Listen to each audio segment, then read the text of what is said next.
பாவம் செய்பவர்களுக்கு தண்டனை நிச்சயம். ஒரு ரிஷி யமலோகத்தை சுற்றி பார்க்க ஆசைப்பட்டார்.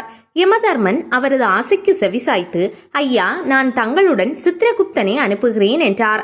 பின் சித்திரகுப்தனை யமன் ரிஷியுடன் செல்ல பணிந்தார். சித்திரகுப்தன் யமன் ஆணைக்கு இணங்க ரிஷியுடன் சென்றார். யமலோகம் விசித்திரலோகம். அங்கே நடக்கும் ஒவ்வொரு காரியத்திற்கும் உண்டான காரணம் பாகுபாடற்ற பாரபட்சமற்ற நீதி. நிலை நிறுத்தப்படும் தர்மம் அத்தனையும் பார்க்க பார்க்க அந்த ரிஷியே ஆடிப்போனார். தண்டனைகளுக்கான காரணங்களில் அத்தனை துல்லியம். இப்படி நரகம் என்று ஒன்று இருப்பது தெரிந்தும் தண்டனை கிடைக்கும் என்பதை அறிந்தும் ஏன் இந்த மனிதர்கள் பாவங்களை செய்கிறார்கள்?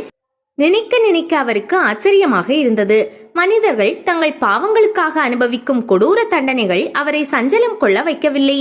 பந்தபாசங்களுக்கு அப்பாற்பட்ட அனைத்தையும் கடந்த சித்தி பல பெற்ற முனிவர் அல்லவா? சந்தேகம் எழுமிடங்களில் எல்லாம் சித்திரகுப்தனை திரும்பி பார்ப்பார். அவரின் குறிப்பை உணர்ந்தவனாக சித்திரகுப்தனே அவருக்கு அத்தனையும் விளக்குவார். இருவரும் நடந்து வரும் வழியில் ஓரிடத்தில் 5 அடி உயரத்திற்கு கற்பாறை ஒன்றை கண்டார் முனிவர். இது என்ன கற்பாறை?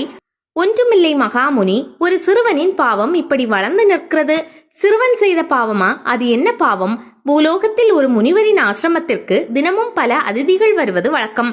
முனிவரும் வருபவர்கள் அனைவரையும் அன்புடன் வரவேற்று உபசரித்து உணவு அளிப்பார். அந்த முனிவருக்கு ஒரு பிள்ளை. அந்த பிள்ளை மிகவும் சேட்டைக்காரன். எப்போதும் ஏதாவது குறும்புகள் செய்து கொண்டே இருப்பான்.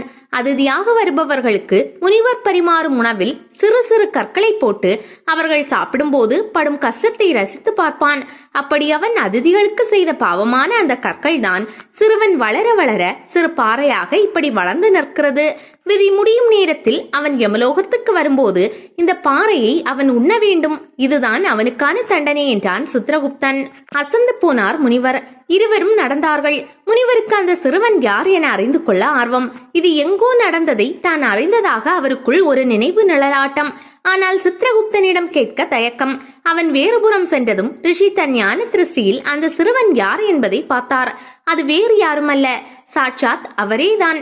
தன் தவறை உணர்ந்தார். யமதர்மனிடம் போனார். நடந்ததை சொன்னார். யமதர்மா, நான் முக்தி பெற்று இறைவனடி சேர விரும்புகிறேன். அதற்கு தண்டனையாக நிச்சயம் இந்த கல் இருக்கும். எனவே இந்த ஜென்மத்திலேயே அந்த பாவத்தை போக்க விரும்புகிறேன். நானே கொஞ்சம் கொஞ்சமாக இந்த கல்லை தின்று செரித்து விடுகிறேனே.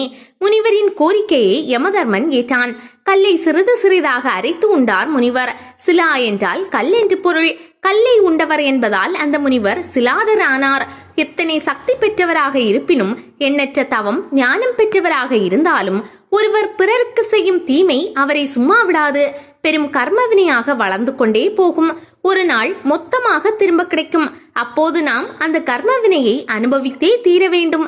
இதை உணர்ந்தவர்கள் எறும்புக்கு கூட இன்னல் விளைவிக்க நினைக்க மாட்டார்கள்.